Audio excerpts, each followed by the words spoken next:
Salam sejahtera untuk Anda semua para pencari kebijaksanaan. Nah, selamat datang dalam sebuah eksplorasi mendalam di mana kita akan membedah sebuah rahasia yang sungguh menakjubkan, yang sebenarnya tersembunyi tepat di balik rancang bangun tubuh kita sendiri. Pada kesempatan kali ini, kita tidak sekedar membahas anatomi biasa. Kita akan menyelami sebuah arsitektur biologis yang menyimpan jawaban pasti tentang bagaimana kita seharusnya memikul beban eksistensial di dunia ini. Kita akan membedah sebuah mahakarya biomekanik yang dikenal sebagai biotensegrity dan menarik benang merahnya menjadi sebuah filosofi kehidupan yang sangat mendalam. Mari kita mulai perjalanan pemikiran ini. Coba kita renungkan sebuah hal sejenak. Pernahkah Anda di suatu titik yang sangat sunyi dalam hidup Anda, merasa kalau beban pekerjaan, tuntutan keluarga, atau tekanan realitas itu seolah-olah mengimpit dan hampir menghancurkan Anda secara perlahan? Kita seringkali menggunakan metafora fisik, seperti memikul beban yang sangat berat atau merasa hancur di bawah tekanan, untuk menggambarkan penderitaan emosional kita. Dan tahukah Anda, ini bukanlah sebuah kebetulan. Ada hubungan yang sangat erat antara bagaimana struktur fisik kita merespons gravitasi dengan bagaimana jiwa kita merespons tekanan kehidupan sehari-hari. Mari kita masuk ke bagian pertama, paradigma kuno tubuh manusia. Untuk benar-benar memahami kebijaksanaan ini, kita harus menyadari bagaimana sains di masa lalu itu benar-benar salah paham tentang mekanika fundamental dari tubuh manusia. Dulu para ilmuwan memandang tubuh manusia itu layaknya sebuah gedung batu bata. Mereka percaya pada paradigma kuno di mana tulang dianggap bertumpu di atas tulang lainnya secara kaku, berjuang melawan gravitasi murni melalui kompresi atau tekanan ke bawah. Persis seperti susunan bata yang kaku. Tapi, pemahaman sains modern mematahkan miskonsepsi itu sepenuhnya. Kita ini sama sekali tidak diciptakan untuk menjadi kaku. Kebenaran anatominya jauh lebih elegan. Tubuh kita berlandaskan pada keseimbangan antara ketegangan dan kompresi, sebuah konsep luar biasa yang membebaskan kita dari ilusi kekakuan. Hal ini membawa kita ke bagian kedua, anatomi modern dari arsitektur ketegangan. Jadi, prinsip fundamental yang sebenarnya menopang kita tegak berdiri itu dinamakan biotensegrity atau integritas ketegangan biologis. Secara historis, ide brilian ini sebenarnya berakar dari dunia arsitektur melalui pemikiran visioner dari Buckminster Fuller. Lalu, pada era tahun 70-an, seorang ahli bedah ortopedi bernama Dr. Stephen Levin mengamati sesuatu yang luar biasa, bahwa prinsip arsitektur yang sama berlaku mutlak pada sistem biologi makhluk hidup. Biotensegrity ini memberikan kita bukti saintifik bahwa kekuatan sebuah struktur itu tidak berasal dari tumpukan benda keras mata, melainkan dari sebuah jaringan holistik yang menyatukannya. Dan disinilah letak poin krusialnya. Perhatikan baik-baik. Tulang-tulang di dalam tubuh kita itu sebenarnya tidak saling bersentuhan atau saling menekan secara langsung. Tulang adalah elemen keras yang seolah-olah mengambang bebas di dalam tubuh kita. Bayangkan, mereka tertahan di udara oleh sebuah jaringan lunak tanpa ujung seperti otot, ligamen, dan fasia yang semuanya bertindak sebagai kabel elastis. Kabel-kabel biologis inilah yang terus-menerus memberikan tarikan dari segala arah, menciptakan sebuah jaring keseimbangan yang begitu sempurna sehingga kita dapat berdiri tegak. Untuk menggambarkan mukjizat biologis ini dengan lebih jelas, coba kita perhatikan fisika dari sebuah lompatan. Saat Anda melompat tinggi dan mendarat, langkah pertama terjadi. Benturan keras menghantam telapak kaki Anda. Nah, jika tubuh kita hanyalah susunan batu bata yang kaku, tulang kaki kita pasti akan langsung hancur berkeping-keping. Tapi, yang terjadi pada langkah kedua, gaya benturan tersebut didistribusikan secara instan melalui jaring fasia dan otot ke seluruh penjuru tubuh. Hasilnya, di langkah ketiga, seluruh tubuh Anda, dari ujung kaki hingga ujung kepala, bekerja sama menyerap guncangan tersebut dengan sangat harmonis. Kekuatan sejati biotensegrity terletak pada kemampuannya menyebarkan tekanan. Bayangkan kedalaman maknanya. Di dalam realitas biologis yang paling sunyi sekalipun, kekuatan tidak pernah diukur dari seberapa keras Anda mampu menahan sebuah benturan maut sendirian di satu titik. Tidak, kekuatan diukur dari seberapa baik Anda membagikan benturan tersebut ke seluruh sistem. Ini adalah sebuah kebenaran saintifik yang sekaligus menyimpan filosofi yang luar biasa. Hal ini tentu saja membawa kita pada sebuah pertanyaan filosofis yang sangat esensial. Jika alam semesta saja telah merancang tubuh fisik kita dengan arsitektur yang sedemikian brilian untuk mengelola beban gravitasi, lantas bagaimana kita bisa mengaplikasikan hukum biotensegrity ini untuk membangun ketahanan jiwa, menjernihkan pikiran kita, dan memperkuat karakter kita saat menghadapi hantaman realitas kehidupan? Mari kita renungkan hal tersebut di bagian ketiga, esensi ketegangan dalam kehidupan.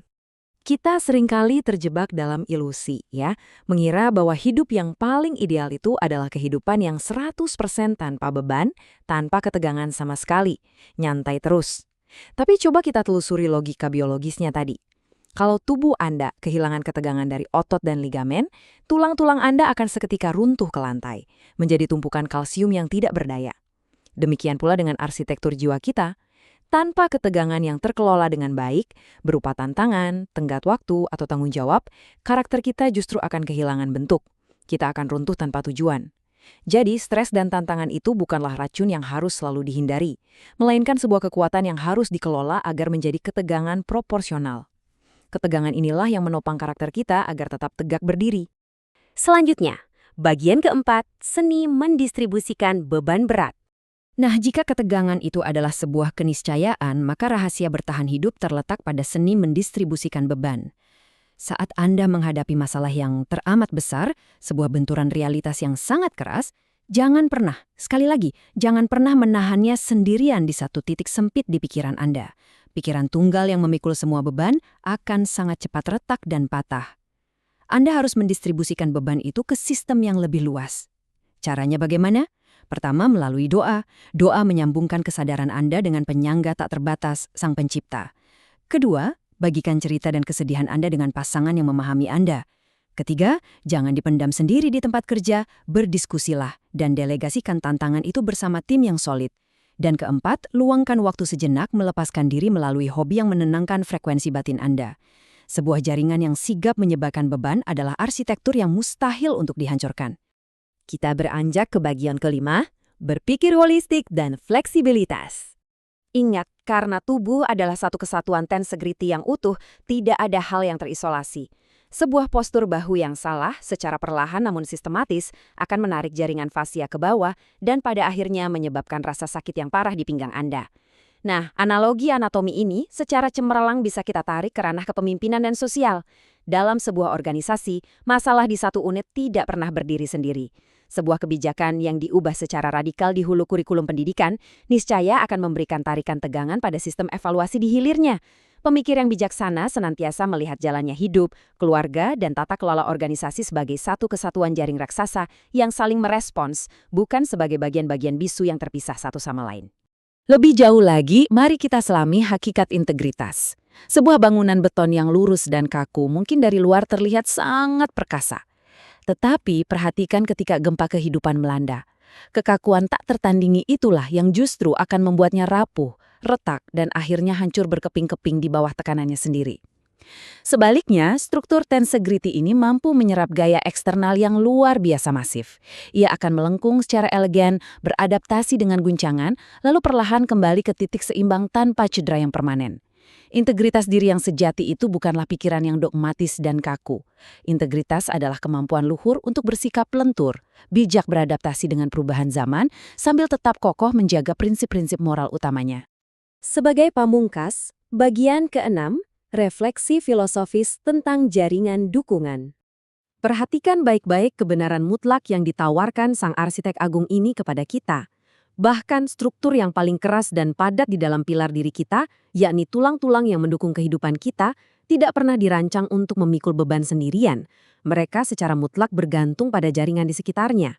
Maka, tanyakan kembali pada diri Anda sendiri, mengapa Anda memaksakan diri untuk memikul seluruh beban hidup, penderitaan, dan kepenatan pekerjaan di pundak Anda seorang diri?